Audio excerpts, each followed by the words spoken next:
தருமபுரி சுப்பிரமணிய சுவாமி கோயில் உண்டியலில் 1 கோடி ரூபாய் கடனை பட்டியலிட்டு கடன் பிரச்சனையை தீர்க்க வேண்டி முருகனுக்கு பக்தர் ஒருவர் கடிதம் போட்டுள்ள சம்பவம் கவனத்தை ஈர்த்துள்ளது.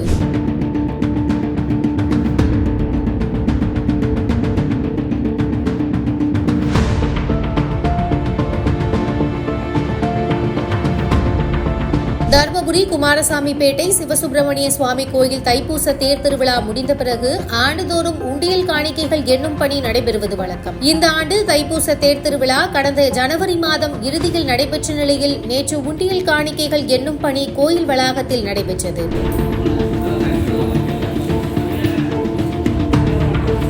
இந்து சமய அறநிலையத்துறை அதிகாரிகள் கோயில் வளாகத்தில் இருந்த உண்டியல்கள் அனைத்தையும் திறந்து ரொக்கப்பணம் மற்றும் சில்லறை காசுகளை எண்ணும் பணியில் ஈடுபட்டனர். இந்த உண்டியல்களில் 2,21,777 ரூபாய் ரொக்கப்பணம் மற்றும் சில்லறை காசுகள் பக்தர்களால் காணிக்கையாக செலுத்தப்பட்டிருந்தது. மேலும் 4 கிராம் 200 மில்லி தங்கம், 165 கிராம் வெள்ளி பொருட்களும் இருந்தன. இவை அனைத்தும் கோயில் கணக்கில் வரவு வைக்கப்பட்டு வங்கி கணக்கில் செலுத்தப்பட்டது. இந்த உண்டியலில் பணத்துடன் ஒரு வெள்ளைத்தாளில் கடிதம் ஒன்று இருந்தது. இதை கண்ட ஊழியர்கள் அந்த வெள்ளைத்தாளை பிரித்து பார்த்தனர். அதில் 1 கோடி ரூபாய் கடன் பிரச்சனையை தீர்க்க முருகனுக்கு பக்தர் ஒருவர் கடிதம் எழுதியுள்ளார். அதில் முருகனிடம் கடன் பிரச்சனையை தீர்க்க கந்தசஷ்டி கவசத்தில் உள்ள வரிகளை குறிப்பிட்டு கடிதம் எழுதியுள்ளார். அதில் யார் யாருக்கு எவ்வளவு கடன் தர வேண்டும், நகை கடன், சங்க கடன், வீட்டு கடன் எவ்வளவு தொகை என தனித்தனியாக பிரித்து எழுதியுள்ளார். மொத்தம் 1 கோடி ரூபாய் கடன் பிரச்சனையை தீர்த்து வை முருகா என்று அதில் குறிப்பிட்டுள்ளார்.